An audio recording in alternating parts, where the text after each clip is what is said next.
زما د ټولنیزو پاڼو قدرمندو لیدونکو سلامونه او درنښت مو منئ. هیلې د ټول به روغ جوړ د صحت او عافیت جامې به پر تن ولرئ. د یو ځل بیا ستاسو په چوپایل کې له یوې بلې معلوماتي ویډیو سره حاضر شوي یو. هیله ده چې تاسو هم راسره تر پایه پاتې شئ او زموږ ملتیا وکړئ.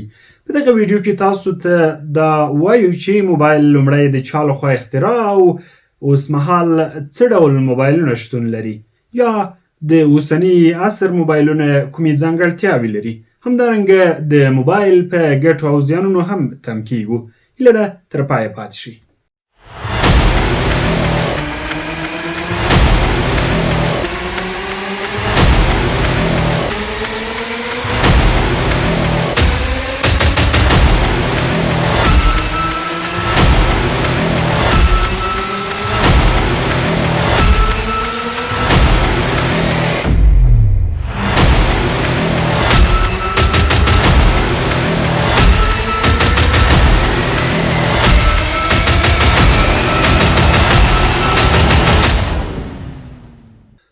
لومړی په دې تم کیږو چې موبایل او تلیفون د چا او په کوم وخت کې اختراع شو.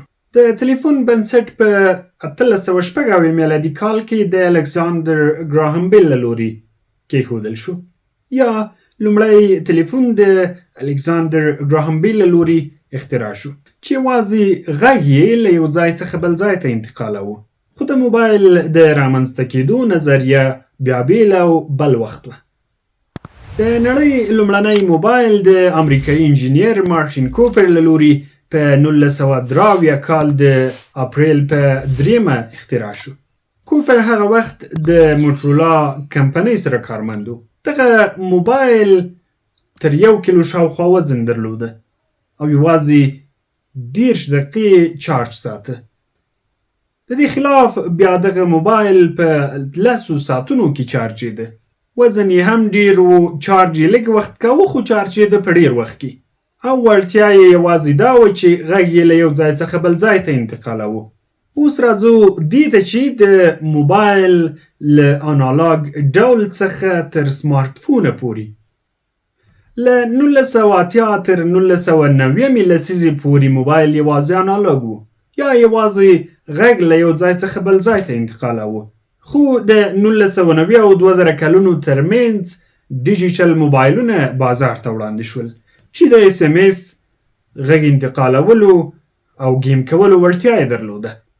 خو په 2001 میلادي کال کې د اپل کمپنۍ له لوري د آیفون لومړنۍ بیلګه بازار ته وړاندې شوه چې دا د موبایلونو په برخه کې په نړۍ کې یو ستر انقلاب و.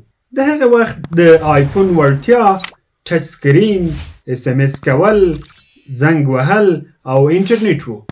د نن ورځې سمارټ فونونه دومره پرمختللي دي چې په وسیله یې تاسو هر کار ترسره کولی شئ، یا د ورځنیو چارو په برخه کې تاسو ترې ډیره استفاده کولی شئ، که هغه تعلیم وي، که هغه آنلاین کاروبار وي، یا نور څه وي. راځو د موبایل ګټو ته. د موبایل لومړنۍ ګټه دا وه چې د نړۍ خلک یې یو بل ته نږدې کړل، یا د دوی ترمنځ یې اړیکې پیاوړې کړې. دوهمه ګټه یې بیا دا وه چې د نړۍ خلکو ته یې په زده کړو کې اسانتیا رامنځته کړه. یا د نړۍ خلک کولی شي چې په اوس وخت کې د موبایل له لارې آنلاین یا پر لیکه زده کړې وکړي. د موبایل یوه بله ګټه دا ده چې د نړۍ خلک یې د وخت له ضایع څخه وژغورل. یا اوسمهال خلک کولی شي چې خپل د بریښنا بیل او ځینې نور بیلونه د موبایل له لارې جمع کړي. یوه بله ګټه یې بیا دا ده چې موبایل مو له یوازیتوب څخه ژغوري، یا تاسو یوازیتوب ته نه پرېږدي. موبایل کې کولی شئ تاسو فني یا تفریحي ویډیوګانې وګورئ، او همدارنګه کولی شئ ځینې نور تفریحي کارونه ترسره کړئ. راځو د موبایل زیانونو ته.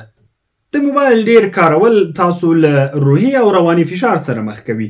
همدارنګه د موبایل سکرین ته ډیر کتل ستاسو سترګې ضعیفه کوي یا کمزوري کوي. همدارنګه د موبایل تاثیر په ماشومانو هم کم نه دی. یا موبایل کولی شي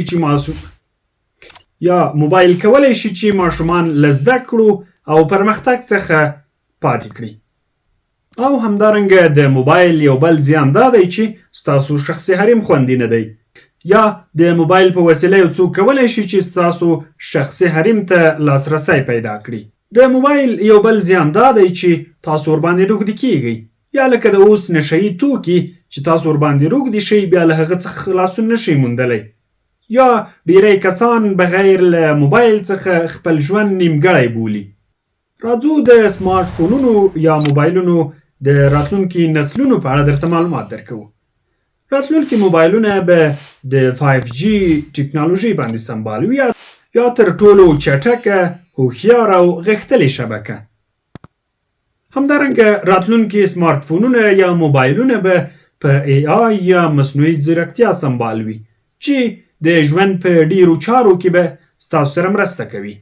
همدارنګه په موبایلونو کې د AR او VR ټکنالوژي، یا موبایل به له دې وروسته ستاسو لپاره یو ټچ سکرین نه وي، بلکې د مجازي نړۍ دروازې به درته پرانیزي.